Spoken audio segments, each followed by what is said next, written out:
सिखाओ बंधो।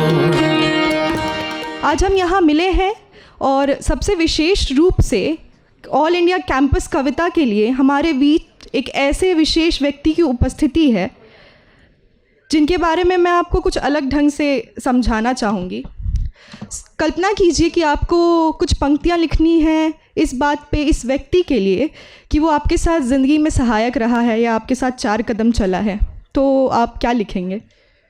शायद ये कि तुमसा मिले जो कोई रह गुज़र, दुनिया से कौन डरे, 4 कदम बस 4 कदम, चल लो ना साथ मेरे। शायद। या फिर आपको अपनी प्रेम की अभिव्यक्ति करनी है जो बहुत सीधी नहीं हो सकती है, तो आप क्या कहेंगे? शायद ये कि तू किसी रेल सी गुज़रती है, मैं किसी पुल सा थरथराता हूँ।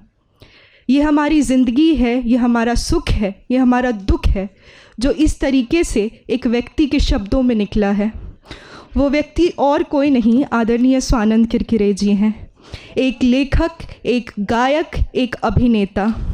3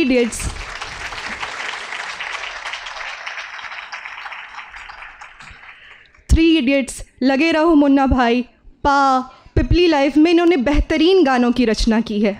इसके अलावा ये 2 बार राष्ट्रीय फिल्म पुरस्कार से सम्मानित हो चुके हैं। इतना ही नहीं, ज़ोरदार तालियां बजाइए, 2 बार राष्ट्रीय फिल्म पुरस्कार से सम्मानित हो चुके हैं।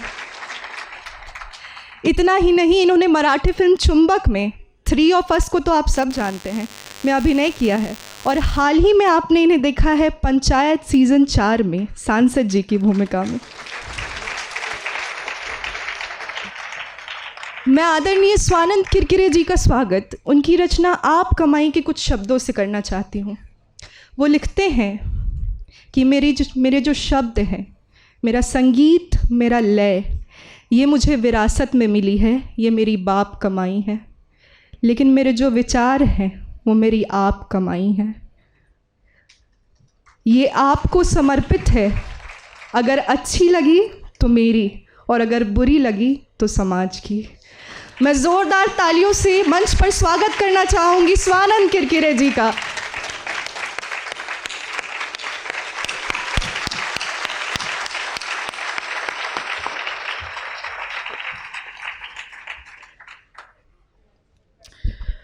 तो स्वानंद किरकिरे जी की विशेष उपस्थिति रहने वाली है ऑल इंडिया कैंपस कविता के दौरान, पर उससे पहले मैं कुछ बातें स्वानंद किरकिरे जी से करना चाहती हूँ, अगर आज्ञा हो सर तो। नमस्कार, कैसे हैं आप लोग? हाँ सर, मेरा पहला सवाल आपसे ये है कि बहुत बार ऐसा होता है कि ज़िंदगी में कोई ऐसी घटना घट जाती है जो आपके सोचने समझने के ढंग को पूरी तरीके से बदल देती है। आप उससे पहले कुछ और होते हैं, उसके बाद कुछ और होते हैं, सब कुछ बदल जाता है। आप एक ऑब्जर्वर बन जाते हैं अपनी ही ज़िंदगी के। क्या आपके साथ ऐसा कुछ हुआ है? क्या आपके जीवन में ऐसी कोई घटना रही है जिसने इस ओर कविता और संगीत और लिखने में ऐसी कोई घटना हुई है जिसने आपके पर्सपेक्टिव को पूरी तरीके से बदल दिया है कि इस तरीके से मैं पहले सोचता था और अब इसके बाद मैं इस तरीके से सोचता हूँ? जी बिल्कुल, ऐसी घटना डेफिनेटली हर किसी के जीवन में मेरे ख्याल से होती है जब आपको आपका एक, उसको हमारी बम्बईया भाषा में कहते हैं ढक्कन खुलता है। आपको कुछ समझ में आता है जीवन के बारे में। मैं इंदौर शहर से आता हूँ और मध्य प्रदेश के, और मेरे पिताजी माताजी दोनों गाना गाते रहे हैं। पंडित कुमार गंधर्व का नाम आप लोगों ने अगर सुना हो तो उनके शिष्य रहे हैं मेरे पिताजी और माताजी दोनों। और तो वहाँ से मैंने कान पे, मेरे संगीत हमेशा बचपन से पढ़ता रहा। मैं संगीत करना नहीं चाहता था, तो मेरे लिए ये ज़रूरी था कि मेरे जीवन में संगीत आया। और संगीत के साथ साथ कुमार गंधर्व जो पंडित कुमार जी थे वो बहुत सुंदर कबीर गाया उन्होंने, तो कबीर के शब्द मेरे जीवन में आए। लेकिन तब मैं उसका अर्थ नहीं समझा था, मैं उसका मतलब उस तरह से नहीं समझा था।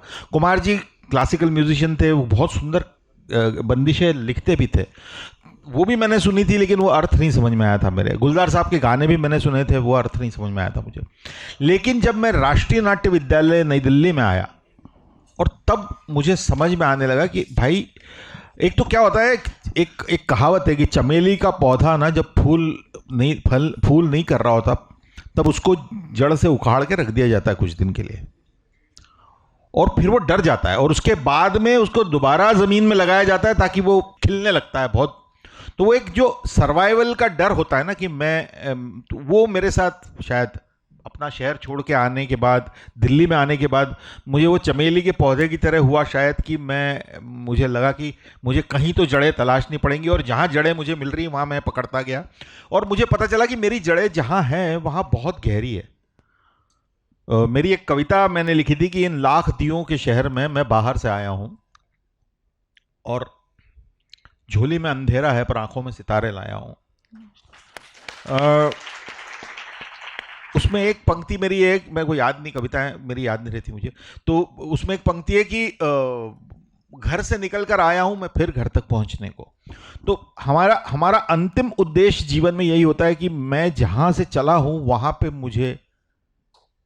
मुझे जाना जाए, वहां पे मुझे माना जाए, वहां पे मुझे सुना जाए, वहां पे ये कहा जाए कि हाँ यार ये हमारा बंदा है, ये हमारा है।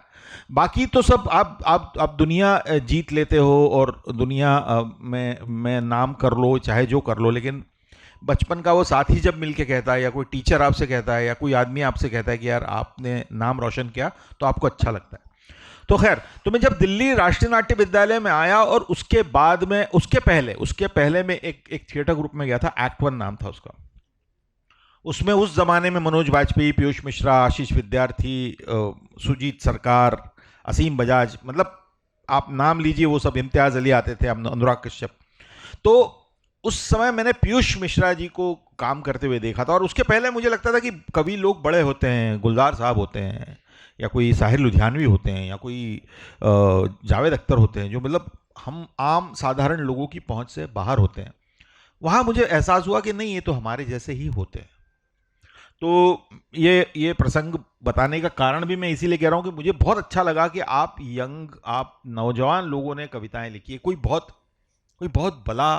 दूर की चीज़ नहीं है। कविता हमारी सांसों की तरह हमारी धमनियों में आती जाती रहनी चाहिए, आती जाती है। तो मैं बहुत उत्सुक हूँ आप सबकी कविताएं सुनने के लिए। मेरा एक और सवाल है सर। बिल्कुल। मेरे पास आपकी एक कविता है, उसकी कुछ पंक्ति हैं, मैं पढ़ती हूँ। मैं आसान सा आदमी, जीवन को जंग बनाकर छोड़ा, जो जीते नहीं तो मर जाओ, प्यार भी पावरफुल को मिलेगा, तुम ले लो हिकारत घर जाओ। ईमानदारी अनुकूल बरी, यूं कूल तो केवल मनी छे, मैं आसान सा आदमी, जीना चाहूँ आसानी से। जी, मतलब एक सार्वभौमिक सत्य को तो कहीं नहीं लागू किया जा सकता, पर हर कवि की रचना के पीछे एक जीवन दर्शन होता है, वो एक सोच होती है कि जीवन इस तरीके से जिया जाए। आपकी रचना, आप कमाई पढ़ते हुए मेरे दिमाग में बार बार ये चीज़ आ रहा था कि एक जीवन जीने के तरीके को बहुत स्टैंडर्डाइज कर दिया गया है कि इंसान इस तरीके से रहे, टाइम इस तरीके से ना काटे, टाइम बहुत कीमती है। लेकिन उस पूरी रचना में बहुत प्रोमिनेंटली एक जीवन दर्शन था। मैं सुनना चाहूँगी सर कि आप, क्या है वो जीवन दर्शन जो आप सीखे हैं, जो आप अभिव्यक्त कर रहे हैं? बड़ा कठिन सवाल है, क्योंकि जो कविताओं में कविताएं आप जो, अब सब तो यहाँ कवि लोग ही बैठे हुए हैं ज़्यादातर, तो कविता तो आपके अंदर का वो अंश होती है, ऐसा मेरा मानना है, जो आप खुद नहीं जिसे पहचानते। वो जब बाहर आती है तो आपसे फिर से दोबारा मिलती है और आपको बताती है कि अरे भाई तू ये भी है। मैं जितना जानता हूं उतने से आप कुछ लिख सकते हो, किसी को लेक्चर दे सकते हो, किसी से बात कर सकते हो, लेकिन जब कविता आती है तो आपको समझ में आता है कि अरे ये मैंने सोचा, ये मैं हूं। कई बार आपसे आगे की होती है कविता, मतलब आपको अपनी कविता की तरह बनने का मन करता है। आपको लगता है कि यार मैं इतनी अच्छी बात जो मैंने लिखी है, मैं अपने जीवन में वैसा नहीं हूं, मुझे उस तक पहुंचना है, मुझे वहां तक पहुंचना है। मेरा एक अभी गीत, अगर आपने सुना होगा, कोक स्टूडियो में है, रेमन तो गुमसुम गुपचुप सो जा रहे, श्रेया घोषाल के साथ मैंने किया है। तो उसमें वो मैंने जब लिखा, उसके बाद में मुझे ऐसा लगा कि हाँ यार, कितनी आसानी से मैं इस बात को समझा हूँ कि हमारे विचार ही, हमारे ख्याल ही हमें दुख सुख दोनों देते हैं। और गाने में तो आ गया, लेकिन जीवन में नहीं आया है, तो जीवन में लाना है उसको। तो और कविता हमेशा प्रतिबिंब होती है किसी लम्हे का। कविता कोई जीवन अनुभव के लिए इस तरह से नहीं निकलती कि आपने कुछ बहुत सोच के बैठे हो। किसी दिन कहीं बैठे बैठे एक कविता आपको सूझती है, एक लाइन आपके पास आती है और आप उसको एलैबोरेट करते, उसको बढ़ाते जाते हैं और उसके अंदर से एक कविता कविता जन्म लेने लगती है और फिर आपको अचरज में डाल देती है कभी कभी कि अरे वाह ये भी सोचा, और कभी कभी हिकारा इसमें भी डाल देते कि अरे ये सोचा। तो ये दोनों ही चीज़ें होती है। ठीक है sir, thank you. Thank you. इसके साथ ही हम ऑल इंडिया कैंपस कविता की शुरुआत करने जा रहे हैं। रूल्स बहुत सिंपल हैं। हर कवि को 5 मिनट का समय दिया जाएगा। बहुत स्ट्रिक्टली आपको 5 मिनट के भीतर अपनी कविता पढ़नी है। मैं जिस क्रम में कवियों के नाम को बोल रही हूँ उसी क्रम में कवि मंच पर आएंगे। मैं चाहूँगी कि कवि के आने के साथ आप ज़ोरदार तालियों से उनका स्वागत करें और उनके मनोबल को बढ़ाएं। सबसे पहले कवि इस क्रम में हैं अजय नेगी। अजय नेगी के लिए ज़ोरदार तालियां। अजय नेगी।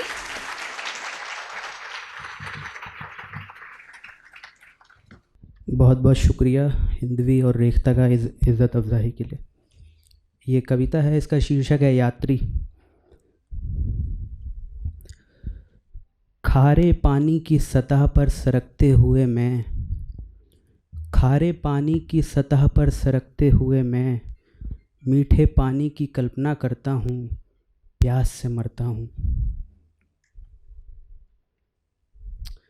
ये एक कविता है, इसका शीर्षक है मुक्ति। पागल खाने की काली दीवारों के उस ओर से, पागल खाने की काली दीवारों के उस ओर से वह राल टपकाता मुझे देख रहा है।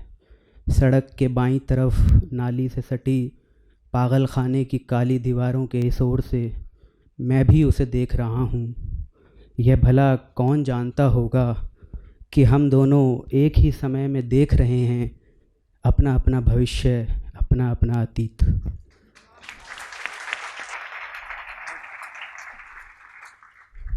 कविता, इसका शीर्षक है नींद। सो जाओ, आराम से सो जाओ, अब भौंकना बंद भी करो। सुबह हो गई है और तुम अभी तक जाग रहे हो। मेरे प्यारो, यह सब किस लिए?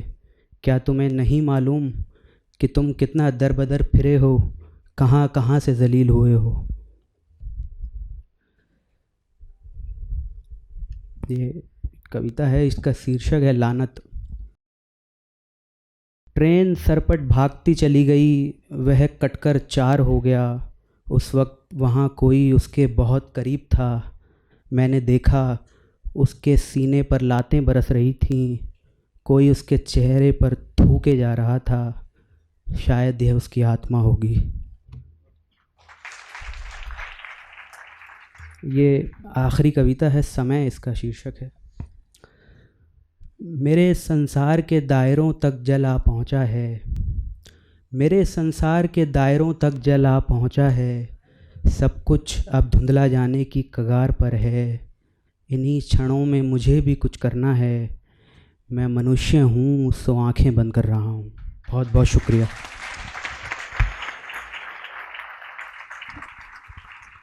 जिस चीज़ को लेकर आप मन में इतना अकुलाते हैं उसे इतनी सादगी से पेश करना बहुत मुश्किल है। मैं चाहूँगी आप ज़ोरदार तालियां बजाएं एक बार अजय के लिए।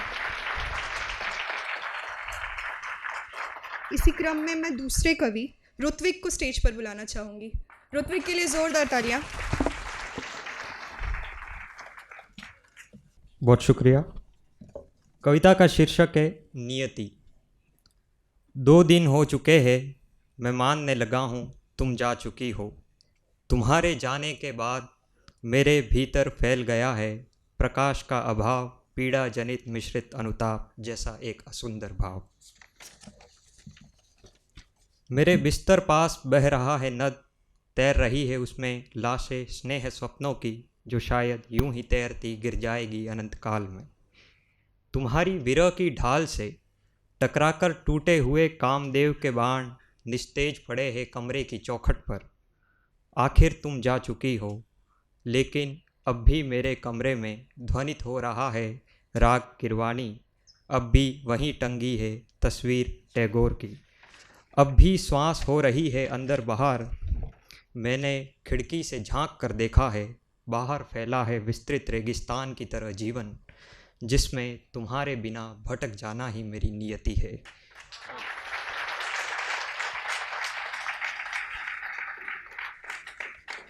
दूसरी कविता है, कविता का शीर्षक है आक्रमण। मध्य रात्रि के अंधकार में विस्मृतियों का किला तोड़ मेरे हृदय की गहराइयों का अतिक्रमण करती है स्मृतियों की सेना। सेना आगे बढ़ती है और नैराश्य के बम धमाकों से खंडित होती है हिम्मत की दीवार। उल्लास के द्वार से प्रवेश पाते हैं दुख के टैंक। सेना और आगे बढ़ती है, फिर उलझलूल विचारों जैसे बर्बर सैनिक प्रताड़ित करते हैं मेरे मन को। सेना गुजर जाती है सब कुछ पांवों तले रौंद कर, और मैं पाता हूँ खुद को युद्ध में खंड खंड हुए नगर की तरह। तीसरी कविता है, कविता का शीर्षक है यह घोर पीड़ा मेरी। तिमिर की मूर्ति, अनजानी विस्मृति, किसी की अनुपस्थिति, धसती दुनिया की अधोगति। है यह घोर पीड़ा मेरी जिसे तुम कह रहे हो अतिशोक्ति। रह गया सब कुछ पतझड़ के पत्तों सा बिखर कर, क्षीण हुआ प्रकाश क्षण भर को उभर कर। एक एक सुख स्मृति दुख बन रही है पिघल कर, क्षीण हो रही है मेरी शक्ति। है यह घोर पीड़ा मेरी जिसे तुम कह रहे हो अतिशोक्ति। बहुत शुक्रिया। कैसे कहूँ हृदय के संताप को, कैसे गाऊँ अपने प्रलाप को, कैसे लिखूँ बढ़ते पाप को, सामर्थ्यहीन मेरी अभिव्यक्ति। है यह घोर पीड़ा मेरी जिसे तुम कह रहे हो अतिशयोक्ति।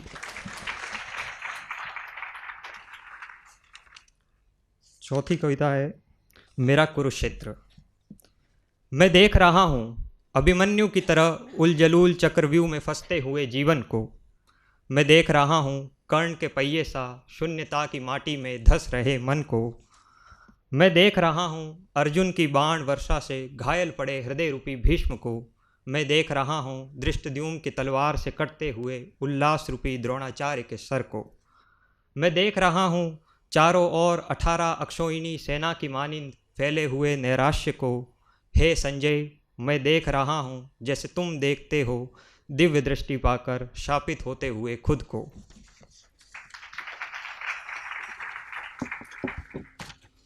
आखिरी कविता का शीर्षक है एक दिन। एक दिन बुद्ध का कासा टूट कर गिर जाएगा और बिखर जाएगा करुणा अन्न। एक दिन खुद बुद्ध मारे जाएंगे दंगों की मारपीट में। एक दिन नागार्जुन के शून्य में डूब जाएगी दुनिया। एक दिन शंकराचार्य का ब्रह्म सत्य दबा होगा पैरों तले, सत्ता होगी माया की। और फिर किसी दिन कोई एक दिन कूदता हुआ इतिहास में जा पहुँचेगा, हत्या करने राम की रावण द्वारा, कृष्ण की कंस द्वारा। कहता है कली, एक दिन हारेगा न्याय, हारेगा धर्म, एक दिन खत्म होगी दुनिया। मूर्खों, अब तो खोलो द्वार, अपने भीतर प्रेम करुणा धर्म का अवतरित होने की प्रतीक्षा में है नारायण। बहुत शुक्रिया।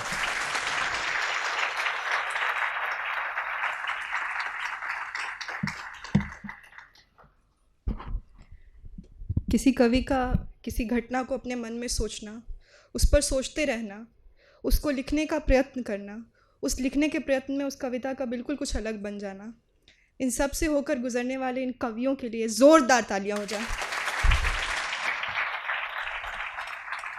अब मैं आग्रह करूंगी गोविंद निषाद से कि वो स्टेज पर आएं। गोविंद के लिए ज़ोरदार तालियां।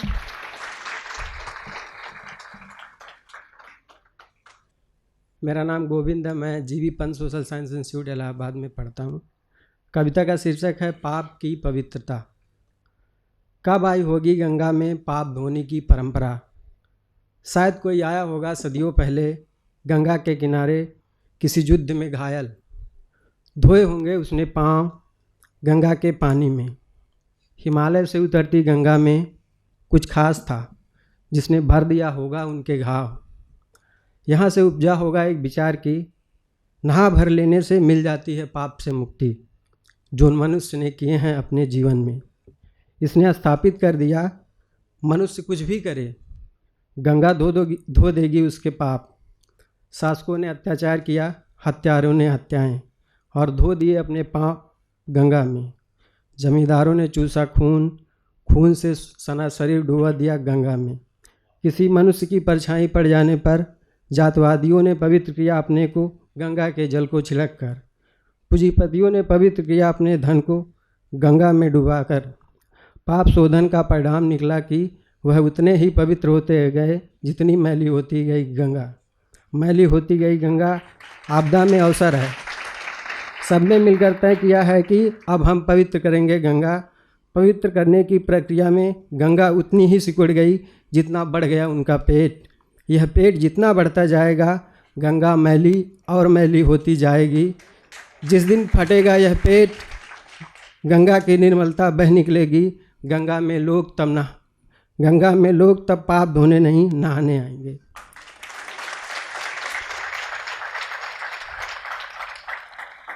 कविता का शीर्षक है विदाई। मुझे याद है वह दिन जब रात की रंगीनियत बदल गई थी सुबह के मातम में। कुछ लोग आए थे मेरे घर किसी दूर देश से मेरी दीदी को लेने। पहली बार जब मैंने आंखें खोली मेरे हाथों ने पकड़ी थी दीदी की उंगली। उन्हें पाया अपने पास। फिर यह कौन लोग थे, कहाँ से आए थे, क्यों आए थे मेरी दीदी को लेने। सबको रोता देख मैं रोने लगा। मुझे लगा कि कोई मर गया है। तभी आवाज़ आई, विदाई हो रही है। विदाई? किसकी विदाई? तुम्हारी दीदी की। सब रो रहे थे कर कर के कारण कि अरे मोरी बहनी अब तुम्हारे बिना जी अब कैसे। सबके अपने अपने कारण थे, अपनी अपनी पुकार, अपनी अपनी ध्वनियाँ, अपनी अपनी छवियाँ। उनका करुण विलाप छेद रहा था मेरे कोमल नाजुक मन को। मेरे पास नहीं था कोई कारण। मैं झूल गया दीदी के कंधों पर, लगा चिल्लाने की, मेरी दीदी को कहाँ ले जा रहे हो? माँ माँ तुम क्यों नहीं रोकती दीदी को, वह कहाँ जा रही हैं? किसी ने कहा अपने घर। अपने घर? तो यह घर उनका नहीं था, फिर कहाँ था उनका घर? विदाई के बाद सूने गंतव्य पथ पर पसरे निचन चन्नाटे को तोड़ रही थी मेरी तीसरी चिल्लाती आवाज़, दीदी दीदी दीदी तुम कहाँ चली गई। कविता का शीर्षक है बिखरी हड्डियाँ। बिखरी हड्डियाँ का मेरे पुरखों ने बनाए नदियों पर पुल, सब चले गए उस पार, अकेले रह गए मेरे पुरखे। अकेले दिनों में वह फटी आंखों से इंतजार करते रहे राम के आने की आहट का, जिन्हें पार कराया था मेरे पुरखों ने सदियों पहले। वह इंतजार करते रहे उस व्यापारी का जो पहले दे जाता था बयाना माल पटना मिर्ज़ापुर कलकत्ता ले जाने का। वह रागीर भी नहीं आए जिन्हें जाना होता था किसी गांव शहर या ससुराल। सब चले गए नदी उस पार। इंतज़ार लंबा होता गया, हड्डियों में बल कम होते गए, कमज़ोर हो गया उनका बाहुबल। काम नहीं आई नदी की प्रार्थना, एक दिन आया जब वह मर गए। मेरे पुरखों की हड्डियाँ बिखरी हुई हैं पुलों के नीचे, नदियों के किनारे। मौत, मुझे लगता है दरवाजे पर मौत खड़ी है, डरी और सहमी, मुरझाई सी शक्ल, उदास मन, शुष्क तन लिए। मैं उसे बुलाता हूँ अपने मन के कमरे में, सुनाता हूँ लोरियाँ, सुलाता हूँ अपने स्मृतियों के बिस्तर पर, यह ध्यान रखते हुए कि कहीं उसे लग न जाए गर्मी, यादों की गर्मी या सर्दी। रात में वह ठीक से सोए, जब उठे वह सुबह, उसके चेहरे पर अतीत के दुख की परछाइयाँ मिट चुकी हों। वह आप्लावित हो प्रसन्नता की नदी में।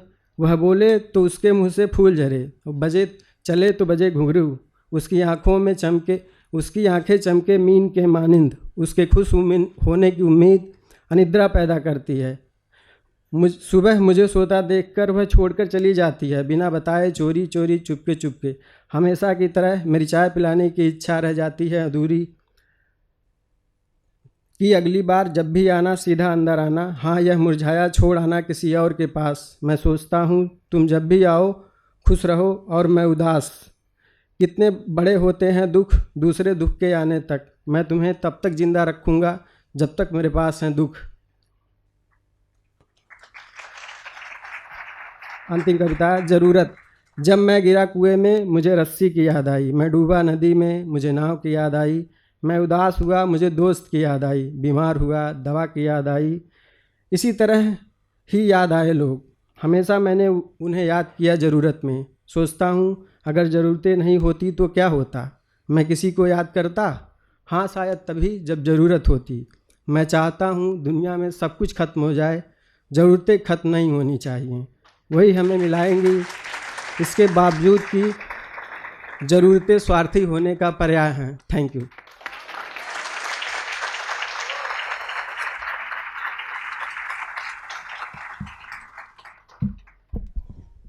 एक ऐसे समय में जब आप रोज़ लड़ते हैं कि आपका अटेंशन स्पैन कम हो रहा है, आपका फोकस कम हो रहा है, साहित्य पढ़ना, कविता पढ़ना, उससे जुड़ना कितना रिलीफ देने वाला है ये मुझे अभी महसूस हो रहा है। इसी क्रम में मैं अगले कवि गौरव सिंह को मंच पर आमंत्रित करना चाहूँगी। गौरव के लिए ज़ोरदार तालियां हो जाएं।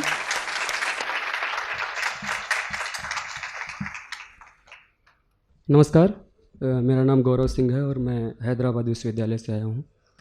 मेरी पहली कविता का शीर्षक है मैं सुन रहा हूँ। क्या तुम्हारा नगर भी दुनिया के तमाम नगरों की तरह किसी नदी के पाट पर बसी एक बेचैन आकृति है? क्या तुम्हारे शहर में जवान सपने रात भर नींद के इंतज़ार में करवट बदलते हैं? क्या तुम्हारे शहर में नाई गानों की धुन पर कैंची चलाते हैं? क्या रिक्शे वाले सवारियों से अपनी खुफिया बातें साझा करते हैं? क्या तुम्हारी गली के शोर में प्रेम करने वाली स्त्रियों की चीखें घुली हैं? क्या तुम्हारे शहर के बच्चे भी अब बच्चे नहीं लगते? क्या उनकी आंखों में कोई अमूर्त प्रतिशोध पलता है? क्या तुम्हारी अलगनी में तौलिए के नीचे अंतर्वस्त्र सूखते हैं? क्या कुत्ते अब तक किसी आवाज़ पर चौंकते हैं? क्या तुम्हारे यहाँ की बिल्लियाँ दुर्बल हो गई हैं? तुम्हारे घर के बच्चे भैंस के तनों को छूकर भागते हैं? क्या तुम्हारे घर के बर्तन इतने अलहदा हैं कि माँ अचेतन में भी पहचान सकती है? क्या तुम सोते हुए मुट्ठियाँ कस लेते हो? क्या तुम्हारी आंखों में चित्र देर तक टिकते हैं और सपने हर घड़ी बदल जाते हैं? मेरे दोस्त, तुम मुझसे कुछ भी कह सकते हो। बचपन का कोई अपरिभाष्य संकोच, उंगलियों की कोई नागवार हरकत, स्पर्श की कोई घृणित तृष्णा, आंखों में अटका कोई अलभ्य दृश्य, मैं सुन रहा हूँ।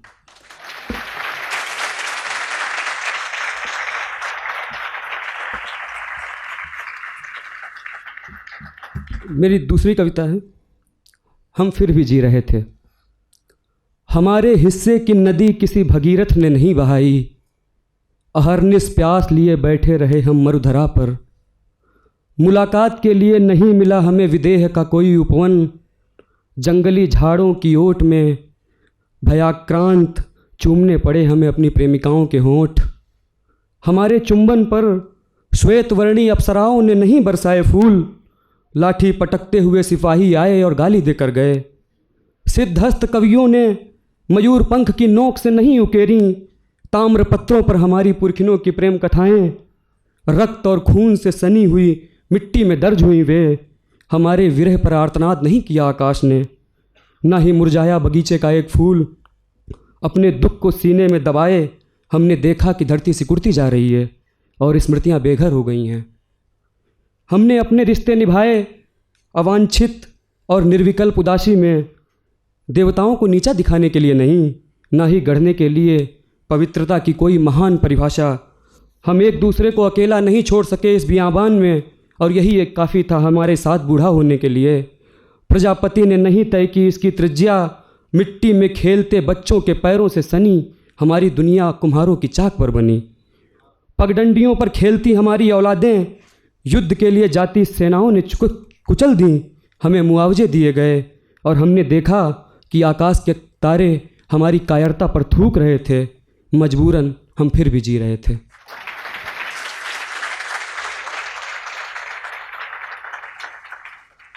एक कविता है अब वे तुम्हारे शत्रु हैं। ये सड़क जो ऐतिहासिक कथाओं में वर्णित किसी योद्धा की तलवार की तरह चमक रही है, इसी से होकर वे गए थे तुम्हारे शहर। वे अपने लोकगीत गुनगुनाते थे तुम्हारी निर्माणाधीन इमारतों में सीमेंट ढोते हुए, और तुम्हें लगा कि वे मनोरंजन करते हैं जिन जगहों पर सिर्फ काम किया जाना चाहिए। तुम्हारी हंसी, उनकी हंसी तुम्हारे पत्थरों को हल्का न कर दे। तुमने तराजू के दूसरे पलड़े पर गालियां रखीं। शताब्दियों से अपमान को पीने के अभ्यस्त वे हंसी को भी पीने लगे। वे अपनी बेटियों के सामने अपने दुर्भाग्य की कातर दलील की आड़ में नहीं छुपे और उनकी मनपसंद खिलौने लाते रहे। उनकी जिद पर उन्होंने विस्मृत लोक कथाओं के टुकड़े बटोरे और अपने बच्चों को कथा सूत्रों से रहित शिल्पहीन कहानियाँ सुनाते रहे। उनके गीतों के शब्द मशीनों में पिस गए। उनके छंदों की सुकुमार बाहें बुलडोजरों ने नोच डालीं। उनके वाद्य यंत्रों की कुर्सियां बनाकर तुम्हारी सभ्यता के मसखरे बैठ गए। सपनों की गर्म तासीर से भयभीत उन्होंने अपनी चादरें हमेशा झोले में रखीं। वे अपनी बेटियों की तरफ देखते उन्हें ना जाने क्या हो जाता। वे अपनी भूख की अंधेरी खो से बाहर निकल पड़ते, कंधे पर अंगोछा डाल बीड़ी सुलगाए हुए। वे तुम्हें अपना शत्रु नहीं समझते थे।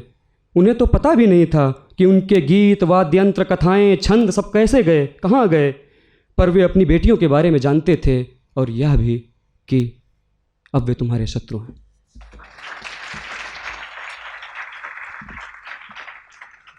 थैंक यू, धन्यवाद। इसी क्रम में मैं अगले कवि तल्हा खान को यहाँ इनवाइट करना चाहती हूँ। तल्हा के लिए ज़ोरदार तालियां हो जाएं। कविता का शीर्षक है कुत्ता दर्शन। ज़्यादातर कविताएं झूठी हैं और कवि दोगले। ज़्यादातर लोग कर रहे हैं सिनेमाई और कागजी प्रेम। हर तीसरा व्यक्ति आलोचक है या प्रेम और वीर रस का कवि, और कवि कोई नहीं है। बिल्कुल कविता में कमी कोई नहीं है। मैं नहीं कर सकता प्रेम जबकि मेरी प्रेमिका का परफ्यूम मेरे पिता के पसीने से टकरा गया है। मैं ख्वाब देखूं या खेत मेरा सर चकरा गया है। मैं ख्वाब देखूं या खेत मेरा सर चकरा गया है। कविता की लाश पर बैठा कवि शब्द नोच कर खा गया है। क्रांति नहीं आएगी जब तक हमारे पेट भरे हुए हैं, जब तक सत्ता को डराने वाले खुद उनसे डरे हुए हैं। गोरा आतंकवाद बच्चों पर बम फोड़ रहा है। चौथा नारीवाद भट्टों पर दम तोड़ रहा है। रैंप चलती महिलाओं के बीच कोई पानी ढोने वाली स्त्री नहीं है। फोर्ब्स की ताकतवर स्त्रियों में माँ की जगह नहीं है। वो रोटियां सेक रही है, उसकी दुनिया वही है। ये शहर तुम्हारे सपनों का गटर है, सपनों में गटर नहीं है। मेरी प्रेमिका, हम गटर में हैं। ये दिल से दिल का सफ़र नहीं है। हमें रेंग कर चलना होगा, हमारे पर नहीं है। तुम्हारा बॉस तुम्हारा ईश्वर नहीं है। तुम्हारी नज़रें क्यों झुकी है जब आंखों में डर नहीं है। तुम बोल सकते हो जब तक तुम्हारे घर नहीं है या सामने सरकारी बुलडोज़र नहीं है। ऊपर वालों के पास ऊपर वाला नहीं है। दिखने में ज़मीर उनका काला नहीं है। सॉफ्ट ड्रिंक तुम्हारा डर नहीं खा सकती, उसका मालिक तुम्हारा घर खा जाएगा। या फिर तुम्हारे नदी और खेत, तुम्हारे पास जबड़े होंगे और खाली रेत। रोटी तुम्हें घूरेगी और तुम्हारा पेट। फांसी लग चुकी अब गूंगे बयानों की कोई जगह नहीं है, जैसे कविता में बहरे कानों की कोई जगह नहीं है। कोई भी सुंदर नहीं, कंपनी का अनुमान है। वैश्याओं में आत्मसम्मान है, पत्रकारों से कहीं ज़्यादा उनके पास अलग संविधान है। हर तन्हा थका हुआ आदमी अलैंगिक है, ये गलत अवधारणा है, क्योंकि आदमियों की पूजा ईश्वर को मानना है। कोई महान लेखक या विचारक नहीं है। मैंने देर रात सबको पागल होते देखा है। तुमने पैकेट में हवा नहीं देखी, मैंने हवा को बादल होते देखा है। मार्क्स को मंडी में देखा है। बायां हाथ कटा हुआ था, लाल थैली में क्रांति बेच रहा था। हजार परमाणु बम वाला देश शांति बेच रहा था। पेट द्रोह के मारे हम सब अपने जिस्म बेच रहे थे। तुमने हमारी कायरता देखी, हम रोटी को देख रहे थे। तुम्हारे दावे की स्मार्ट सिटी लोकल ट्रेन सी महकती है। सच तो नंगा सच होता है, कविता उपमाओं में बहकती है। तुम्हारी नाक का जो रुमाल है वही मेरी अभिव्यक्ति है। इस दुर्दशा का कारण हर वो व्यक्ति है जिसका नाड़ा ढीला और मुंह में बकती है। कूड़े के पहाड़ों का ये शहर गांव की बलि से बना है। यही जिसकी दीवारों पर पेशाब करना मना है, जिसके फुटपाथ पर सोने वाले चेकआउट नहीं करते। गरीब शरीर रगड़ते हैं, मेकआउट नहीं करते। यहाँ पक्ष विपक्ष समलैंगिक है। तुम्हें क्यों लगता है उनका प्रेम अप्राकृतिक है। आदमी भूख और धूप में कुत्ता हो गया है। ठंडी नालियों में बैठा कुत्ता एक दार्शनिक है। एक उम्र कम है इतने ज़्यादा दुख के लिए, तो तुम सो जाओ। तुम फूलों को खिलने से नहीं रोक सकते और मुरझाने से। हत्यारे अहिंसा में नहीं मानते, बताकर नहीं गिराए जाएंगे बम। बताकर नहीं आएगी दरवाजे के उस पार खड़ी उदासी। आसपास फैली इस उदासी को छुओ। ओस को, घास को छुओ, फूल को छुओ, किताबों की धूल को छुओ। पेड़ थे ये कभी, हाथ डालो नदी में, धरा के रक्त को छुओ, खेत की मिट्टी उठाओ, धरा के गर्भ को छुओ, यहीं से आए हो तुम, यहीं पर जाओगे, मौत के अतिरिक्त क्या ही पाओगे। तुम हो अभी, तुम हो अभी, महसूस करो तुम हो अभी, तुम बच्चे थे कभी, तुम बच्चे हो अभी, तुम थोड़े बहुत बचे हो अभी। बचा रहना ज़रूरी है क्रांति के लिए, बचा रहना ज़रूरी है क्रांति के लिए। मैं चाहता हूँ कविता में बचा रहे आम आदमी, मैं चाहता हूँ कविता में बचा रहे आम आदमी, और आम आदमी में कविता। आदमी को बचाओ, आदमी से बड़ा नहीं हो सकता पूंजीवाद, आदमी से बड़ा नहीं हो सकता पूंजीवाद। तुम मगर सो जाओ एक बच्चे की तरह और कुछ ना रखना याद, वही होगी तुम्हारी सबसे प्यारी नींद, मौत से पहले या उसके बाद। धन्यवाद।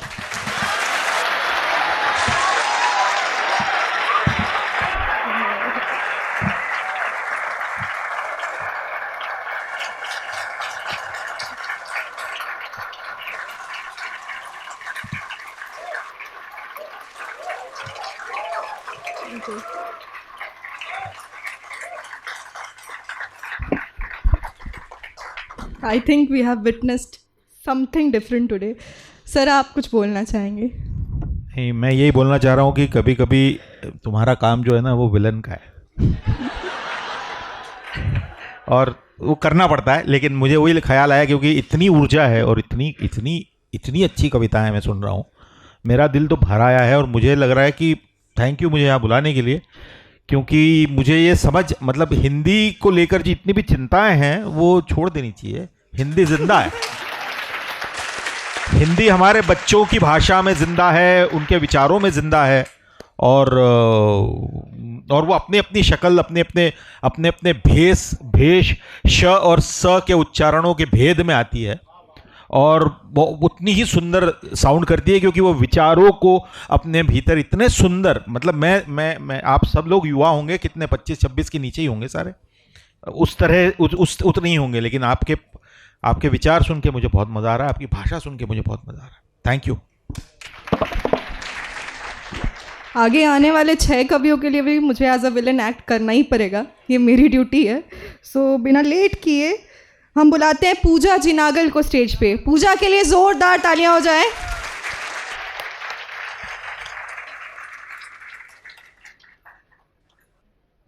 शुक्रिया खुशबू। नमस्कार, मेरी पहली कविता है धूल। रात में साफ किया हुआ घर सुबह धूल से अटा मिलता है। एक एक अंगुल परत जमी धूल पर आंगन में उकेरी जा सकती है कोई भी आकृति।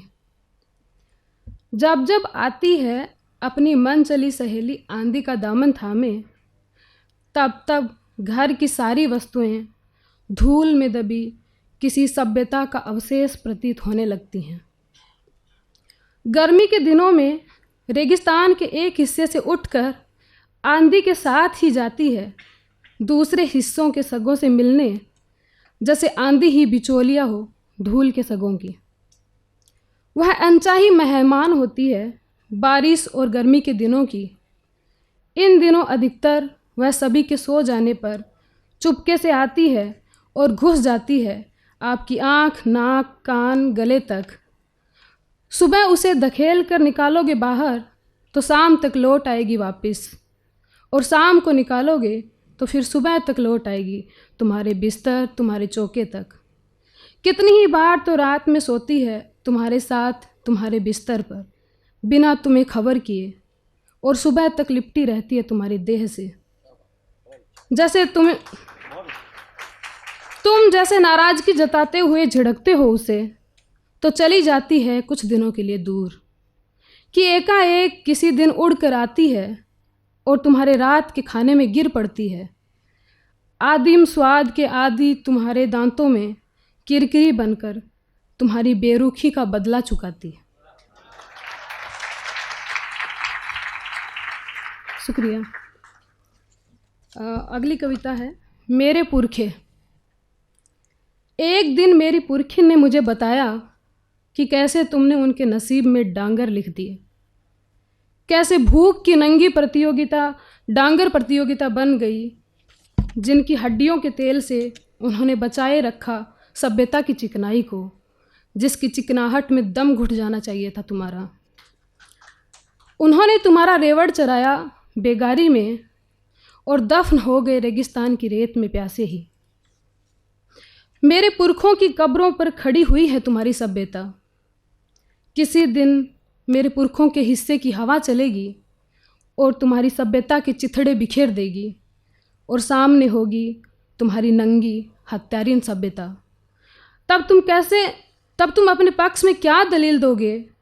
तब तुम कैसे हिसाब चुकाओगे मेरे पुरखों का, जो तुम्हारी आत्मा की भूख से मर गए, जो तुम्हारी पानी की शुद्धता की प्यास से मर गए, जो तुम्हारे होने मात्र से मर गए।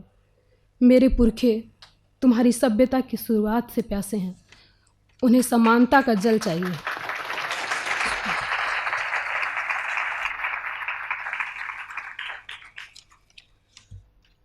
तीसरी कविता है यातना की कब्रगाह। उन्होंने तुम्हारे लिए साफ की दुनिया की तमाम गंदगी, बदले में तुमने उन्हें मैले के ढेर तक सीमित किया। तुमने उन्हें खेत में जोत कर बनाया बैल, और उन्होंने तुम्हारे लिए अन्न उपजाया।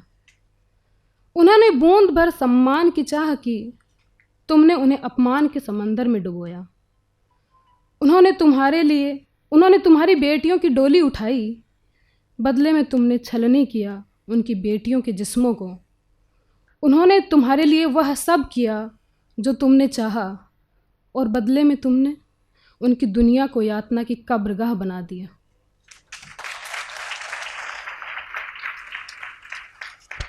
अगली कविता है दादी। दादी नहीं जानती पढ़ना, वरना लिख देती वो झपाझप सारे अंक, जैसे वो कर लेती है बाकी सारे काम झपाझप समय से पहले ही, जैसे देर करना उसने जाना ही ना हो। दादी कितनी ही कलाओं में निपुण है, किसी का गला, किसी की आँख तो किसी का पेट ठीक कर देती है। मेहनती इतनी कि 3-3 घड़े पानी एक साथ ले आती थी, मण पीस कर रांधती थी, और मान के बदले मिली छाछ की शीतलता पर पीढ़ियों को रख पाई जिंदा। कितना अपमान महसूस हुआ होगा उसे छाछ के लिए किसी के द्वार पर खड़े रहने पर। दादी ने नहीं जाना अलगाव, सबको खिलाए बिना अन्न का एक दाना भी उसके गले उतरने से कर देता है इनकार। हम कहते हैं दादी के घर जा रहे हैं, सोचती हूँ दादी नहीं होगी तो दादी के बिना कैसा होगा दादी का घर। फिर कहाँ रह जाएगा वो दादी का घर, फिर तो होगा वो उदास मौसमों का एक आलाप। शुक्रिया।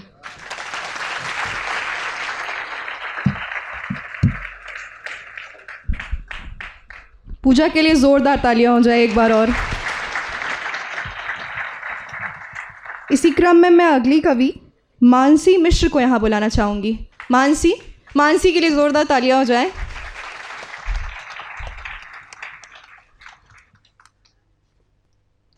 नमस्कार, मैं मानसी, मैं जवाहरलाल नेहरू विश्वविद्यालय से हूँ। पहली कविता है मृत जगहें। क्या मृत्यु जगह को भी घेर सकती है? क्या जगहें मर जाती हैं? वे विलोपित हो जाती हैं शायद अपने ही भीतर। कोई सायरन बजाती गाड़ी नहीं आती, कोई कब्र नहीं खोदता, कोई शोक गीत नहीं गाया जाता, या फिर खो जाती हैं जैसे किसी पुराने कोट की तहों में जमी आवाज़ें हों। घर भूल जाता है चिर परिचित नाम को प्रतिध्वनित करना। खिड़कियाँ रिक्त आँखों जैसे ताकती हैं विजन में, यहाँ कोई नहीं आता लौटकर। क्या जगहें सचमुच मर जाती हैं या फिर लौट जाती हैं वे घायल जानवरों की तरह, अपनी ही खोह में, अपने बीहड़ में, चोट को सहलाने, खोई यादों को दुलारने। नदियाँ तक नाम भूल जाती हैं अगर ना पुकारो उनकी भाषाओं में, बदल लेती हैं अपना रास्ता समय और कंक्रीट के साथ। पूजा घर बन जाते हैं जंगल का हिस्सा, उनके देव अंतर्मुख हो चुके हैं थक कर इंतज़ार में, और उनकी जगह ले चुके हैं चमचमाते प्रासाद। मृत्यु जैसी अंतिमता के सिवा अब बचा ही क्या है यहाँ? नहीं, यह कोई रोमानी मरसिया नहीं, एक अनिश्चित समय के सवालों का प्रख्यापन है। अगली कविता है। क्या तुमने उसे देखा है, तुमसा ही ऊंचा, बचपन में नाक टूट गई थी, निशान रखे हुए हैं, भूरे बालों वाला, बच्चों जैसा चेहरा है उसका। बोलो ना, तुमने उसे ज़रूर देखा होगा। बहुत बोलता है, चुप ही नहीं होता, उसकी हंसी होठों में नहीं समाती। क्या कोई सैनिक ऐसा नहीं था जो बहुत मुस्कुराता हो? मेरी माँ मुझसे पूछे जा रही थी, मेरे ही बारे में, क्योंकि उसका बच्चा मेरे ही बटालियन में था। मैं उसका बच्चा नहीं, जंग से लौटा आदमी हूँ। नाक पर छोटा सा निशान नहीं है, आँख से जाती हुई जबड़े तक लंबी रेखा है। उस रेखा के पहले का मेरा बचपन और बाद का आदमी आमने सामने टकरा भी जाएं तो खुद को पहचान नहीं पाएंगे। मैं उसका हाथ थपथपा देता हूँ, कोशिश करता हूँ, और उसकी आंखें खुश हो जाती हैं।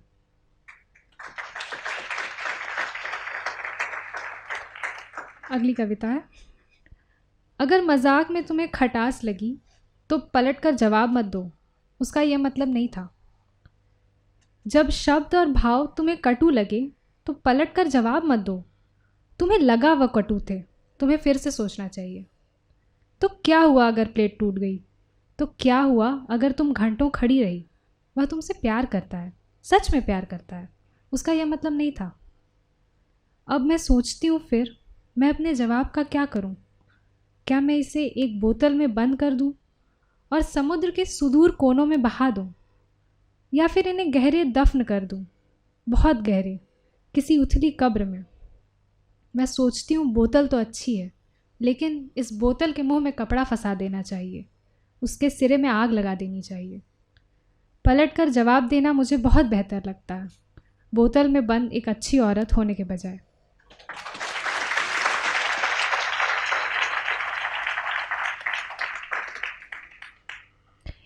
अगली कविता है। इतिहास लेखन की सारी कुंजियों में और रटे रटाए ताबीज़ों में, पूरा लेख के दस्तावेज़ों में तुम्हें कहीं नहीं मिलेगा मृत्यु का इतिहास। हर जगह दर्ज है इस सन में इसके द्वारा बनी ये कदीम व अजीम जगह, पर ढूंढने पर भी नहीं मिलेगा इसकी मृत्यु का साल। कब इसकी रवायतों पर धूल जम गई और कब उगी अमर बेल इसकी छत पर। हमने मरसिया गाया और निश्चित कर दिया कि मृत्यु घट चुकी थी। हमने नियम माना और फिर वैध कर दिया अंतर्निहित अन्याय को। हमसे कहा गया गर्दन झुका कर चला करो, और हम कमर के बल झुक गए, और फिर यह जगह मर गई।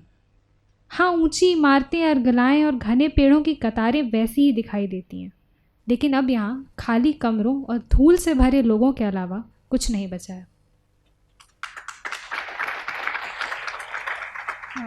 अंतिम कविता है। हम अपनी गली हड्डियों के बारे में नहीं लिखना चाहते। समय बहुत आगे बढ़ चुका है, स्मृति क्षीण होती जा रही है, लेकिन वह जगह जिसने हमारे मस्तिष्क को जागृत रखा, हमारी पसलियों से चिपकी हुई है। हमें उन गलियारों के बारे में लिखना है जिन्होंने हमारे पदचापों को संभाला, जैसे चाक से लिखी पंक्तियाँ हों। हम क्षमा के लिए नहीं लिख रहे, हम आरोपों के लिए भी नहीं लिख रहे। यह हमारी भाषा का शोक गीत है। शुक्रिया।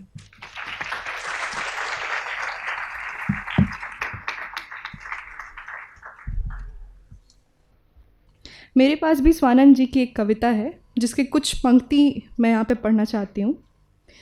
इस पल की या लम्हे भर की क्या औकात करो, सब कहते हैं छोटी है ज़िंदगी, तुम लंबी बात करो। अजब तमाशा है ये ज़िंदगी, खुद ही खुद से लड़ो, एक ख़याल से एक ख़याल को शहदो मात करो। वक्त नहीं है सोना बोना, बनियों सी ना बात करो। वक्त तो है जागीर मुफ्त की, नाहक बर्बाद करो। मन तो गधा है, थेथर है, इसे क्या समझा के भलो। खेत बाप की घास चचे की, जब जहाँ करे दिल चरो।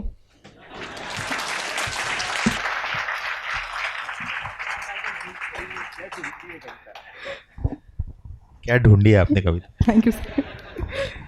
इसी क्रम में मैं रत्नेश कुमार को मंच पर आमंत्रित करना चाहूँगी। रत्नेश के लिए ज़ोरदार तालियां हो जाए।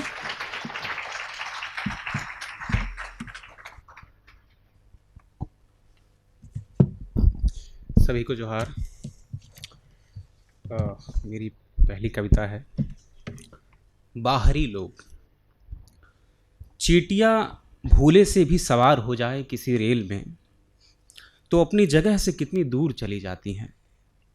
कितने भूगोल, कितने समय, कितने मौसम बदल जाते हैं और फिर एक रोज़ कहीं उतरती हैं तो देखती हैं एक नई दुनिया है उनके सामने। एक दुनिया जिसमें पिछली दुनिया के उठाए बोझ को रखने की जगह ढूंढनी होती है पहले, फिर पिछली दुनिया के सामान से नई दुनिया के काम करने पड़ते हैं। याद की मिट्टी में बने घर की महक लिए एक ऐसे घर में दाखिल होना पड़ता है जहां पहले आत्मा बेदखल होती है और फिर याद। फिर भी चींटियां हैं कि नई दुनिया को अपनी दुनिया बना लेती हैं और अपनी दुनिया को सुंदर। कितना ताज्जुब है ना, एक दुनिया छोड़कर आए लोग दूसरी दुनिया को प्यार करने लगते हैं, जबकि कुछ लोग अपनी दुनिया में जहर बोते हैं और ऐसे लोगों को बाहरी कहते हैं।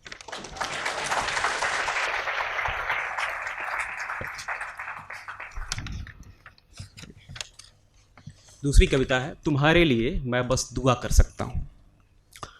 बच्चे फूल नहीं उगाएंगे अगर परवरिश में बारूद पाएंगे। बच्चे फूल नहीं उगाएंगे अगर परवरिश में बारूद पाएंगे। लाशों की महक सूंघने वाले बच्चे लाशों की महक को तरसेंगे।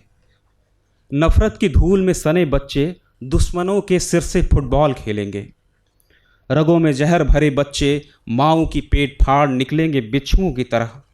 बहुत मुश्किल है ये भूल से भी कह पाना कि बच्चे जो सीखेंगे उससे अलग कुछ और करेंगे। बहुत मुश्किल है ये भूल से भी कह पाना कि बच्चे जो सीखेंगे उससे अलग कुछ और करेंगे। तुम जो चाहते हो तुम्हारे बच्चे हाथों में तलवार थामे अमन के गीत गाएं। तुम पर सच में दया आती है, तुम्हारे लिए मैं बस दुआ कर सकता हूँ।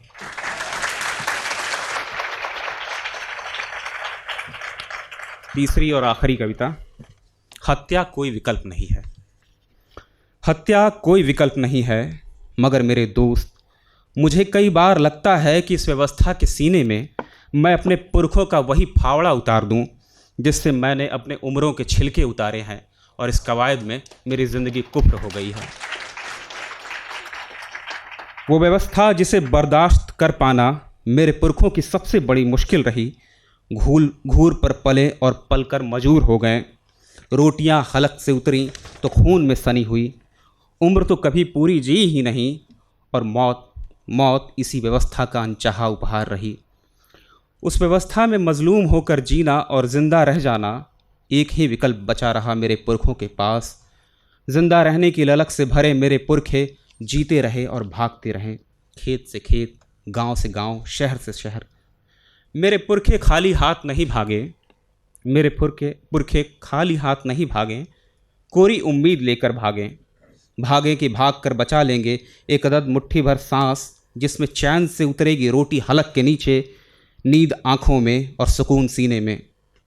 मगर इस मुल्क में बेहयाई हरामखोरी का चोला ओढ़कर राज करती है। मगर इस मुल्क में बेहयाई हरामखोरी का चोला ओढ़कर गांव से गांव, शहर से शहर भागती है। वो मांस के लोथल और रोटी के टुकड़ों को लूटना ही नहीं चाहती, उसके चीथड़े भी कर देना चाहती है। और सबसे बड़ी बात है कि वो इसमें कामयाब हो जाती है। इस मुल्क में ये कामयाबी सीधी सपाट नहीं होती। सिक्कों की खनखनाहट में सबसे ज़्यादा उफान मारती है जात की बाछें। सबसे ज़्यादा उफान मारती है जात की बाछें।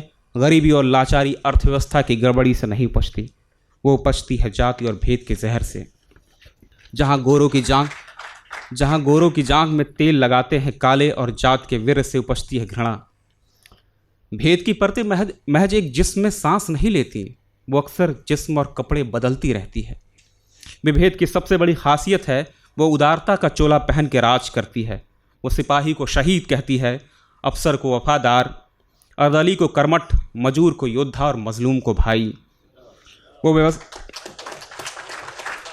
व्यवस्था का ऐसा जाल बुनती है जिसमें फंसकर जीना उम्रें सीख जाती हैं, मगर जब जाति और रुपयों की मिली भगत में ज़िंदगी महामारी हो जाती है तो जीना पहाड़ हो जाता है।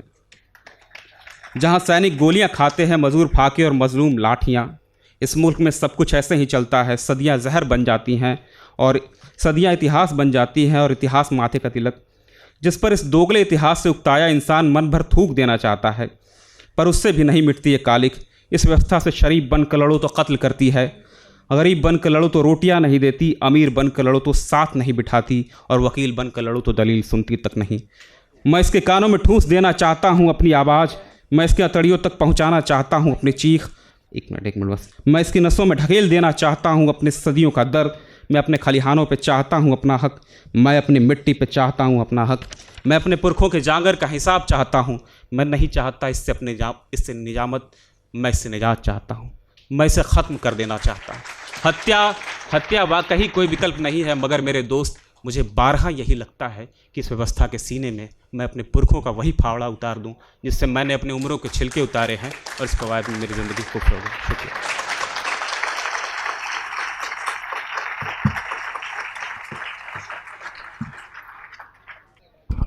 ठीक है, मैं बिना किसी इंतज़ार के अपने अगले कवि रोशन पाठक का स्टेज पर आमंत्रण करना चाहूँगी। रोशन के लिए ज़ोरदार तालियां बजाएं।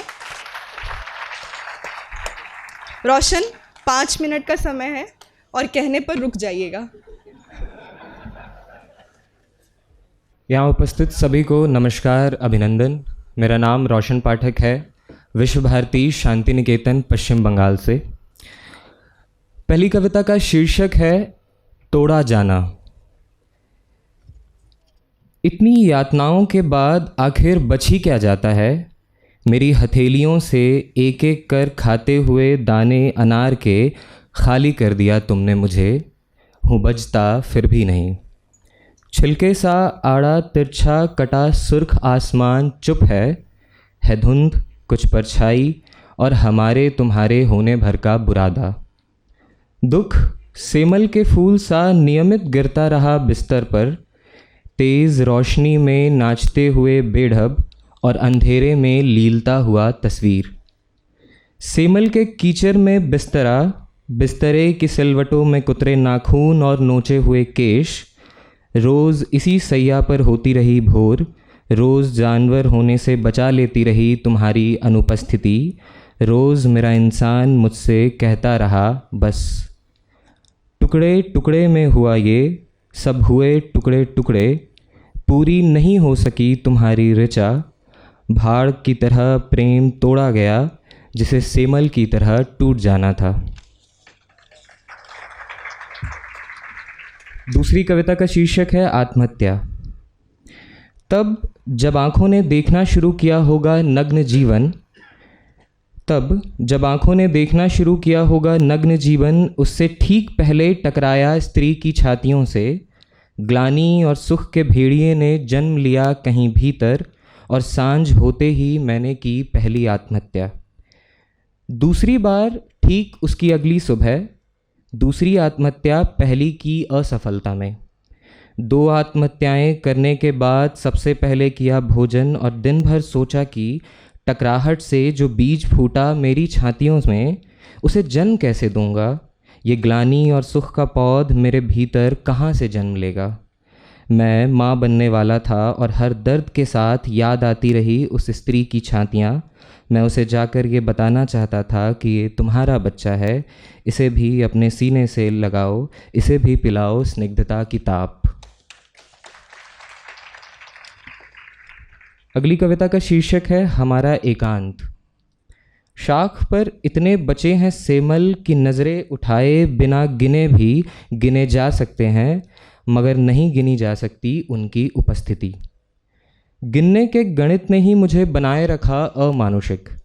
चाट जाना चाहता हूँ तुम्हारे हर दुख को, चूमते हुए तुम्हारी बंद आँखें। अब बताओ कितना समय हुआ आखिरी सेमल को गिरे हुए।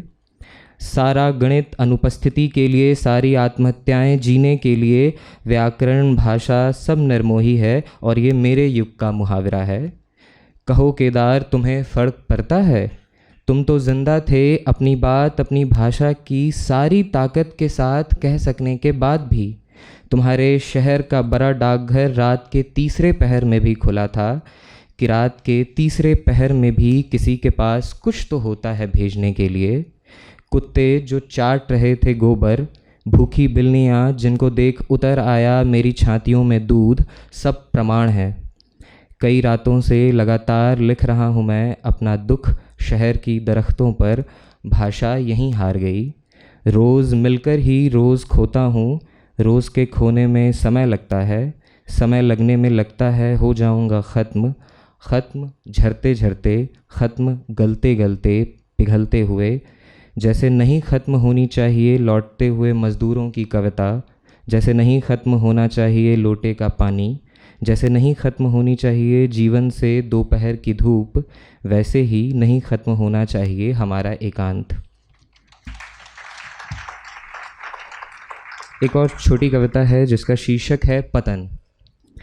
एक बारगी ना बयां होता है ना समझ ही पाता हूँ, उबले मटर के दाने सा स्पर्श और पराई स्त्री के स्तनों पर चूसते हुए पसीना। सालों पहले की रात खुल रही है अब, सालों पहले की महक घुल रही है अब। कविताई में वो बात नहीं जो मुझे निशक्त और विषाद का चोगा पहना दे। तुम्हारे कंधों को काटते हुए थरथराया मन सिहरा सालों बाद। पात पर लेटा मैं एक सोनकीट ब्रह्मांड विजयी रस्कोलनिकोव की कुल्हाड़ी, जल गया पड़ते ही उफनता हुआ भात। बताया नहीं गया नमकीन आंसुओं को चाटने पर हुआ साथ सोने का बोध। जितना तुम्हारा भार है उतना ही विजयी हूँ, घेर रखी है उतनी ही जगह। धन्यवाद। फाइनली कोई तो रुका, क्योंकि हम हिंदवी कैंपस कविता के मंच पर हैं। मेरे पास स्वानंद किरकिरे जी की एक कविता है जो उन्होंने नज़्म पे लिखी है, सुना देती हूँ, सो छोटी सी है। नज़्म नज़ाकत वाली, नज़्म निकल गई हाथ से, कागज़ पर जा लेट गई। हमने कहा तू मेरी है, वो नार पर आई ऐट गई। हक जतलाने का ऐब हमें जाने कब किसने सिखलाया, हम मुट्ठी भींचे चीख किए, वो तलवे ज़ख्म को रेत गई। इसी के साथ मैं अपनी अगली कवि संध्या चौरसिया को मंच पर बुलाना चाहती हूँ। संध्या के लिए ज़ोरदार तालियां हो जाएं।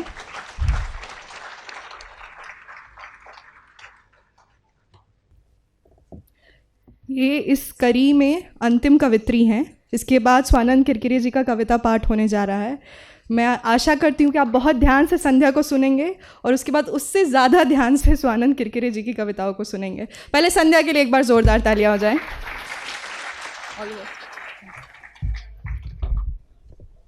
तो मतलब मैं स्वानंद जी से उनके हिस्से का समय भी मांग नहीं, बिल्कुल नहीं। आप ये शाम आपकी है, ये शाम आपकी है, नहीं, आप लोगों की है। मेरी कविता उतनी ज़रूरी नहीं है। मैं ज़्यादा श्रोता हूँ आज बोलने से ज़्यादा। आप इस सुंदर बहाव से मैं खुद भी नहीं निकलना चाहता, तो आप सुनाइए। मैं थोड़ा दो चार चीज़ें सुना दूंगा, लेकिन शाम आपकी है। बड़े कवि का बड़प्पन है ये। नमस्ते, मेरा नाम संध्या है, मैं हैदराबाद विश्वविद्यालय से हूँ। मेरी कविता का शीर्षक है जंगल की कहानी। बचपन में जंगल की कहानियों में सुनते थे, जंगल की भी होती है अपनी व्यवस्था। जंगल में हाथी, खरगोश और हिरन, सबके लिए होते हैं अलग नियम, अलग इलाके और विविध जल स्रोत। कहानियों में ही होता था जंगल का राजा शेर, मुफासा जैसा जंगल के लिए लड़ने वाला। राजा के होने से जंगल में नहीं था लोकतंत्र, लेकिन फिर भी होता था न्याय। सब खुशहाली से रहते थे जब तक लकड़बग्घों की सेना लेकर एक लालची राजा नहीं आया था जंगल में। राजा की भूख एक पूरे भैंसे की नहीं थी, समूचे साम्राज्य की थी, शक्ति और सत्ता की।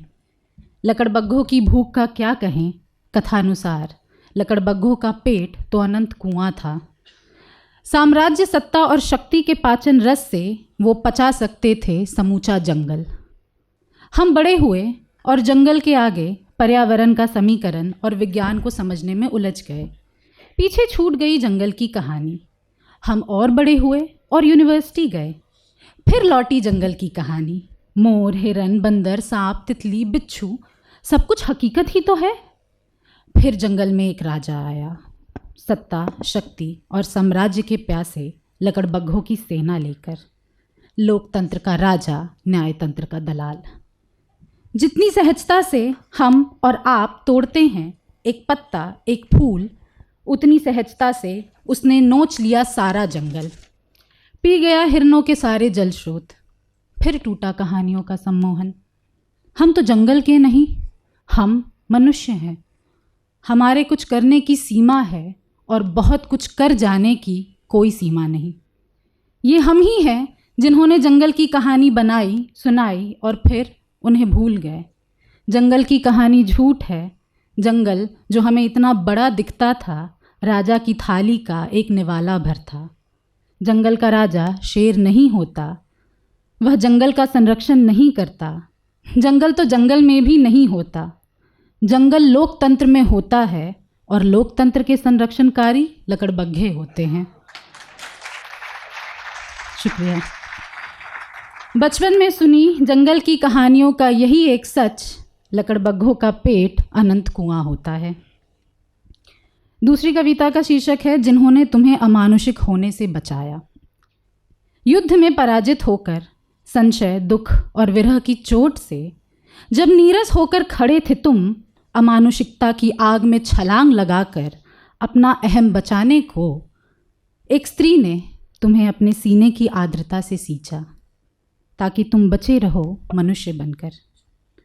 लेकिन क्या वही स्त्री कभी तुम्हारे लिए थी सिर्फ एक मनुष्य, तुम जैसी, तुम्हारे बराबर?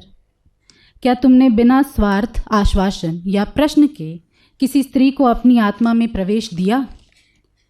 तुम्हें जब समाज, देह और देश की प्रताड़नाओं ने पीड़ा दी, नींद में, दर्द में, आंसू में और मृत्यु के पहले तुम ऊंचे स्वर में चिल्लाए, माँ। याद आई अपनी प्रेमिका की मुलायम हथेली और बहन की मुस्कान।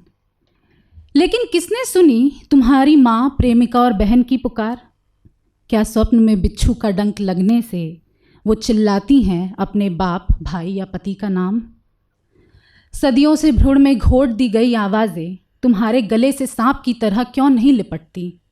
किवाड़ों के पीछे, अंतःपुर में, रसोई में, चूल्हे की आग में जली उनके हिस्से की 12 खड़ी रोटी के कौर के साथ तुम्हारी आंतों से क्यों नहीं चिपकती? तुमने कितनी सड़कें उनके नाम की जिन पर लड़ती, घिसटती वो लगा सके नारे। नींद में, दर्द में, आंसू में और मृत्यु के पहले तुमने कब देखा समाज, देह और देश की प्रताड़नाओं से पीड़ित स्त्रियों को ऊंचे स्वर में चिल्लाते हुए? तुमने एक स्त्री को अंतिम बार कब बचाया अमानुषिक होने से? तीसरी कविता है उनका शीर्ष, जल्दी जल्दी पढ़ूंगी। वह कौन सी मंजिल है जिसको वह कह सकते हैं शीर्ष? घर की छत, किसी का कंधा, अधिकारी का पद या सत्ता की कुर्सी? कितनी ऊंचाई चाहिए सच में ऊंचा होने को? पेड़ की डाल पर बना चिड़िया का घोंसला ऊंचा है या ऊंची है तुम्हारे बंदूक की पहुंच?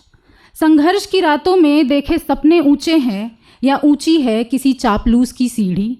जो कहते हैं वे शीर्ष पर हैं, उनसे पूछो उनकी सीढ़ी बनी है किस बांस की? उस बांस को किस तबके ने बनाया? या ठीक ठीक कितने पायदानों को पार कर वे वहाँ पहुँचे जिसे वे कहते हैं शीर्ष? यदि वे चुप हों और संघर्ष से अधिक सुनाए विजय की कहानियाँ, तो समझना उनके पास कोई सीढ़ी नहीं थी।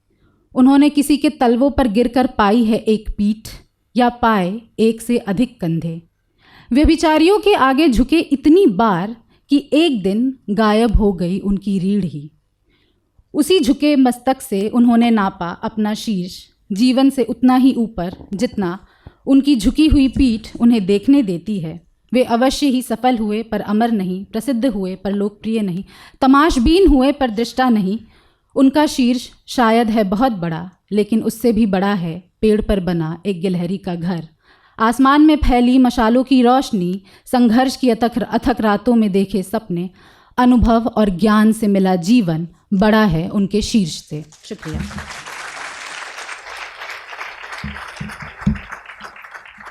इसी के साथ कैंपस कविता के लिए चयनित युवा कवियों का पाठ यहाँ समाप्त होता है। इसके बाद हमारे सामने स्वानंद किरकिरे जी कविता पाठ करेंगे, जिसके पश्चात पोल्स के अकॉर्डिंग डिसाइड हुए विनर्स की यहाँ पे घोषणा की जाएगी। सबसे पहले हम थर्ड पोजीशन की घोषणा करेंगे, फिर सेकंड और फिर फर्स्ट। सर, मैं आपको आपकी ही आप कमाई की भूमिका के शब्दों के साथ यहाँ इनवाइट करती हूँ। सर लिखते हैं, मेरी कविता की कोई जाति नहीं है, वो किसी शैली, व्याकरण, इज्म या किसी संदर्भ से परे हो सकती है या नहीं मुझे नहीं पता, पर एक बात जो मैं निश्चित रूप से समझता हूँ वो है कविता की महत्ता। बड़े बड़े कवियों के शब्दों ने मेरे भीतर तक जाकर संवेदना के नए नए स्थल मुझे दिखाए हैं। मैं शब्दों के प्रति गैर जिम्मेदार ना हो जाऊं, इस बात की पूरी कोशिश करता हूं। स्वानंद किरकिरे सर के लिए ज़ोरदार तालियां हो जाएं। बहुत बहुत बहुत धन्यवाद। मैं सच में ये मेरे को थोड़ा सा इसका बढ़ा देंगे क्या? मेरे को खुद को ही आवाज़ नहीं आ रही मेरी। हाँ, मैं बहुत ज़्यादा अभिभूत हूँ इस वक्त पे आप लोगों के बीच में आके और इन युवा कवियों को सुन के, कैंपस कविता के, और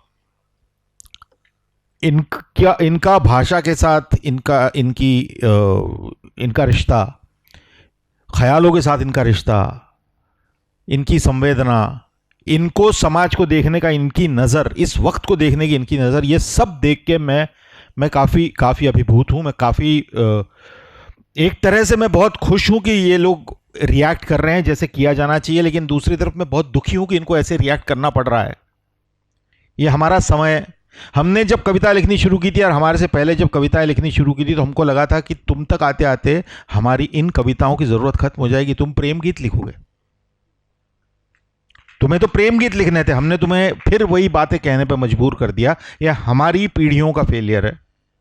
हम तुम बच्चों के लिए वो जगह नहीं बना पाए जहां तुम खालिस प्रेम गीत लिखते, जहां पे ये सारी बातें खत्म हो चुकी होती, जिनकी चिंता तुम्हें फिर से सता रही है जैसे सता रही थी। तो इसलिए मैं सच में, मतलब मैं सच में, मुझे लगता है प्रेम गीत तुम्हारा जीवन होना चाहिए।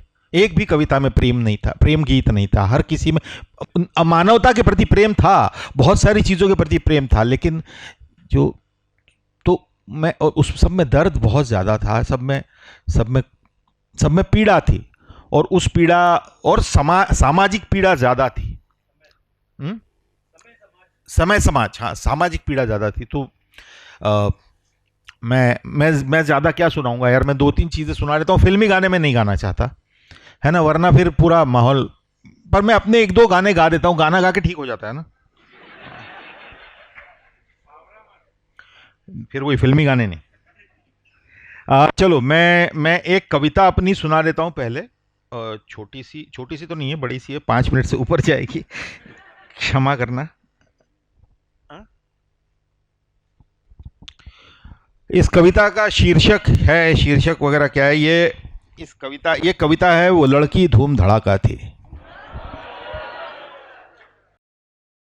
वो लड़की धूम धड़ाका थी, वो खंजर थी, वो दराता थी, वो मिश्री थी, वो बताशा थी।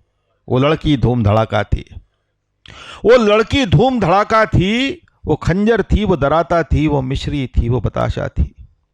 वो चलती नहीं बस बहती थी, वो चलती नहीं बस बहती थी, सच सीधे दिल की कहती थी। कुछ कहते थे वो आशा थी, कुछ कहते हैं महज तमाशा थी। वो लड़की धूम धड़ाका थी, वो खंजर थी, वो दराता थी।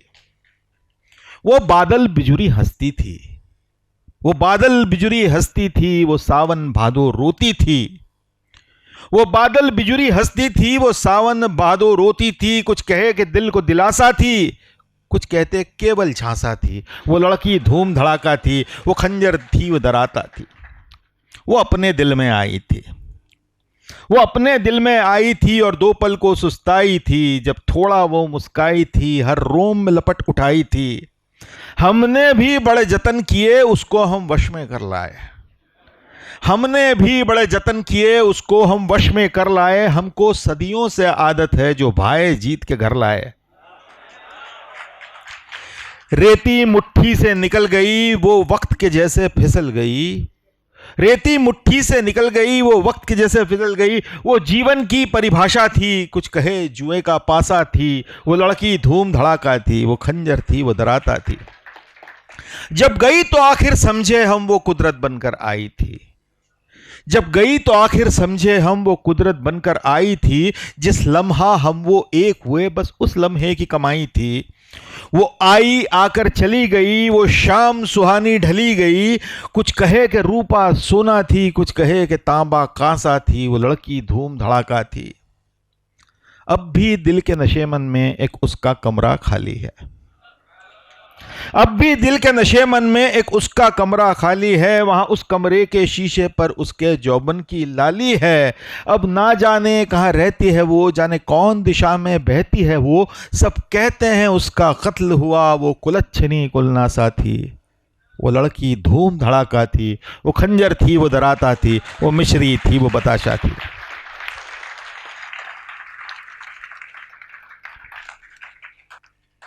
कविता के नाम पे इतना ही कविता पाठ। बाकी मैं 2 छोटे छोटे 3 गाने गुनगुनाता हूं जो मेरे कविताओं पे लिखे हुए।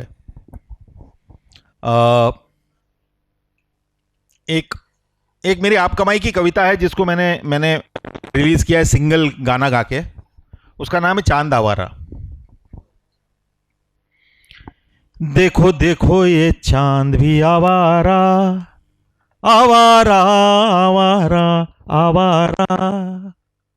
देखो फिरता है ये मारा मारा मारा मारा मारा मारा मारा मारा मारा। देखो देखो ये चांद भी आवारा, आवारा आवारा आवारा। देखो फिरता है ये मारा मारा मारा मारा मारा मारा मारा मारा मारा। कभी आंगन में कभी दहरी पर वो झांक के साथी ढूंढता है। पर बदकिस्मत के आते ही जग सारा पलके मूंदता है। बिन पतवार की किश्ती ले काली रात का ढूंढे किनारा। देखो ये चांद भी आवारा, आवारा आवारा आवारा। कभी पूनम तो अमासी, कभी ये रूप बदल कर आता है। नित कला नई, नित रंग नया, तरकीब कई आजमाता है। अब की ज़बां में बोलूं तो ये डेस्परेट है बेचारा। देखो ये चांद भी आवारा, आवारा आवारा आवारा। एक बदरी थी, काली बदरी थी, एक बदरी थी जो इसके संग, एक बदरी थी जो इसके संग डुएट सा गा कर जाती थी। पर हाय वफा की बारिश तो वो धरती पर कर जाती थी। ये गुमसुम ही तकता था खुशहाली का वो नजारा। देखो ये चांद भी आवारा, आवारा आवारा आवारा। चांद का कोई हुआ ना होगा, चांद तो फिर भी सबका है। अंधेरे में लालटेन सा कब से फलक पे वो लटका है। इसके रूप की दौलत पे हर शायर ने कब्जा कर मारा। गुलजार चवन्नी कहते इसे इंशान जमी पर दे मारा। और फैज की लाल कलम कहती इसे इनकलाब का हरकारा। चांद के माथे शिकन नहीं, हम जैसा वो बंजारा। देखो ये चांद भी आवारा, आवारा आवारा आवारा। Thank you.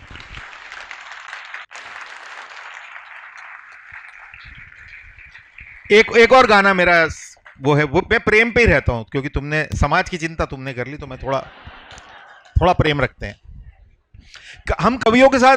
मैं गीतकार हूं, कवि से ज्यादा गीतकार कहता हूं अपने आप को। मैं गीत लिखता हूं। हमारे साथ एक और बहुत सुंदर बात होती है गीतकारों के साथ, और वो सूफी संतों की परंपरा से हमारे हम किसी भी जेंडर के में नहीं होते, हम फ्लूइड होते हैं, हम यहाँ से वहाँ, वहाँ से यहाँ, हम हर दिल की बात समझते हैं। तो ये भी एक छोटी सी प्रेम गीत है। ये चांद आवारा भी आप कहीं पे स्पॉटिफाई वगैरह पे सुन सकते हैं। ये मैं जो गा रहा हूँ ये भी मेरा सिंगल है। शोरगुल शोरगुल नहीं होगा, नहीं होगा, नहीं होगा मेरी जान, मैं हूंगी तू होगा और होगा खामोश आसमां। शोरगुल नहीं होगा, नहीं होगा, नहीं होगा मेरी जान, मैं हूंगी तू होगा और होगा खामोश आसमां। मन ही मन में बुदबुदाती एक नदी सी बहा करेगी, अनजानी धुन गुनगुनाती आती जाती हवा रहेगी। तेरी धड़कन क्या कहती है सुनूंगी तेरे सीने पे रख के कान, मैं हूंगी तू होगा और होगा खामोश आसमां। शोरगुल तेरी उंगलियों में गूंथ लूंगी उंगलियां मेरी, तुझे गेसुओं से ढक करके मैं कर लूंगी रात गहरी। तेरी उंगलियों में गूंथ लूंगी उंगलियां मेरी, तुझे गेसुओं से ढक करके मैं कर लूंगी रात गहरी। फिर सर को झुका के हौले से मैं चूम लूंगी चांद, मैं हूंगी तू होगा और होगा खामोश आसमां। शोरगुल।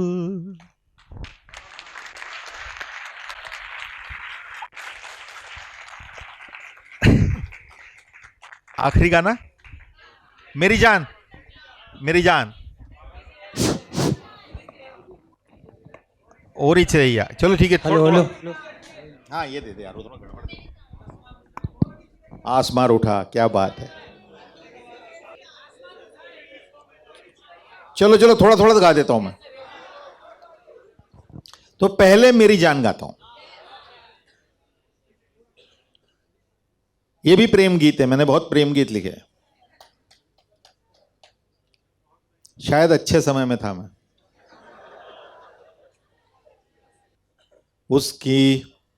उसकी बातों में खनक है, उसकी आंखों में उदासी, उसके चलने में लचक है पर वो सहमी है जरा सी। उसके भीतर एक अगन है पर वो शीतल है हवासी। वैसे नाजुक है जरी सी, चुभती भी है अच्छी खासी। मेरी जान जान जान, मेरे दिल का ये मकान, मेरी जान जान जान, मेरे दिल का ये मकान। टूटा फूटा ही सही तू बन जा इसकी मेहमान। मेरी जान जान जान, मेरे दिल का ये मकान। दर्द की एक टीस है तू और है खुशियों की मुनादी। जख्म है तू गहरा दिल का, तू ही मरहम भी है साथी। यादों वाली ख्वाबों वाली हर गली क्यों तुझको भाती। तू ख्यालों में तो रहता पर समझना तुझको पाती। मेरी जान जान जान, मेरे दिल का ये मकान। टूटा फूटा ही सही तू बन जा इसकी मेहमान। मेरी जान जान जान, मेरा इतना कहना मान। दो अधूरी सांसें मिलकर कर ले जिंदगी आसान। कि तेरे बिन जिया नहीं जाए, कि चैन न आए तेरे बिन।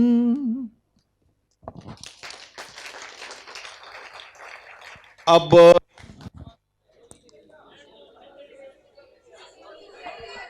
आई थिंक अब हम लोगों को यहाँ रुक जाना चाहिए।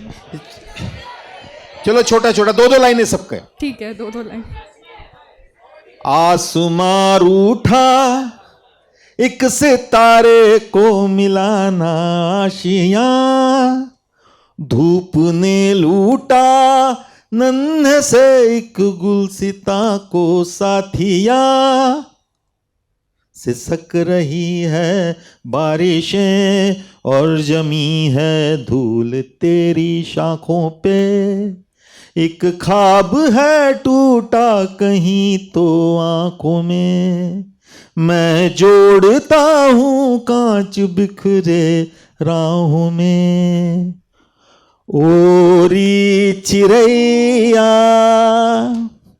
ओरी चिरैया नन्ही सी चिड़िया, अंगना में फिर आजा रे, अंधियारा है घना और लहू से सना, किरणों के तिनके